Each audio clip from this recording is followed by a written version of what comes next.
নমস্কার বন্ধুরা, আমার খাই খাই মাই চ্যানেলে সবাইকে স্বাগত জানাই।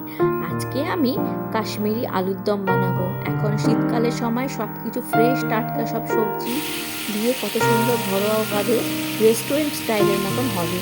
একদম টেস্ট কালার সব দিক থেকে একদম দুটো রেস্টুরেন্টের মতন কি সুন্দর বানিয়ে নিতে পারবে ঘরে খুব সহজে।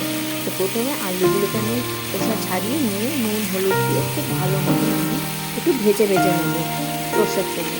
তোমরা চাইলে রিফাইন্ড অয়েলও ব্যবহার করতে পারো।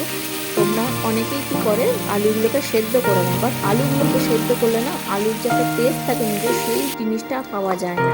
তার থেকে বরং তোমরা আলুটাকে ভেজেই নেবে। তারপরে ওদিকে ঢাকনা দিয়ে আমি ভাজতে দিয়েছি, সেদ্ধ হতে দেবো। একটা পেস্ট বানিয়ে নেবো। এটা হচ্ছে একটা পেঁয়াজ নিয়েছি মিডিয়াম সাইজের, আদা রসুন কাঁচা লঙ্কা টমেটো আর ভালো মতন এই পেস্টটা বানিয়ে নিয়েছি। তোমরা চাইলে নিরামিষও বানাতে পারো, সেটা আদা দিয়ে টমেটো দিয়ে নিরামিষও বানাতে পারো। তো আজকে আমি পেঁয়াজ রসুন দিয়ে বানিয়েছি, খুব সুন্দর টেস্ট হয়েছিল। তো ভালো করে মশলাটা দিয়ে খুব ভালো মতন আমি কষে নেব, যতক্ষণ না একটু তেল মতন ছেড়ে আসে ততক্ষণ একটু কষে নেব। তার মাঝখানে আমি এই যে মটরশুঁটি দিয়ে দেবো। এখন তো শীতের কত সুন্দর ফ্রেশ মটরশুঁটি পাওয়া যায়, পরে হয়তো এই মটরশুঁটি আর ফ্রেশ পাওয়া যাবে না, ফ্রোজেন আসবে, অনেক ধরনের প্রসেসিং নিয়ে পাওয়া যায়।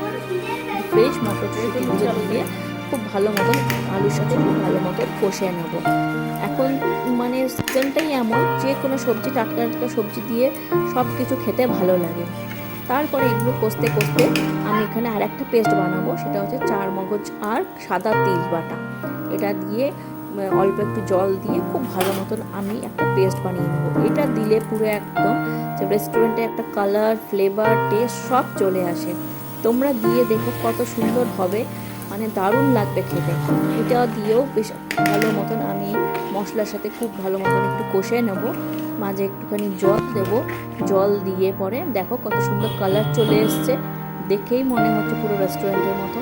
তারপরে ওর উপর দিয়ে আমি একটু কুচনো ধনেপাতা দেবো। কুচনো ধনেপাতা দিলে আলুর দম একটা অন্যই স্বাদ লাগে, খেতে খুব সুন্দর লাগে। এরপর ধনেপাতা দিয়েও আমি কিছুক্ষণ নাড়াচাড়া করে নেবো। আমার তো মোটামুটি আলুর দম রেডি। তোমরা এটা লুচি পরোটা ফ্রাইড রাইসের সাথেও খেতে পারো, কোনো অসুবিধা নেই, খুব সুন্দর লাগবে সবার সাথে। কচুরি বানাতে পারো। আমার আলুর দম মোটামুটি শেষ হয়ে গেছে বানানো। তোমরা একবার ট্রাই করে অবশ্যই জানিও কেমন লাগলো।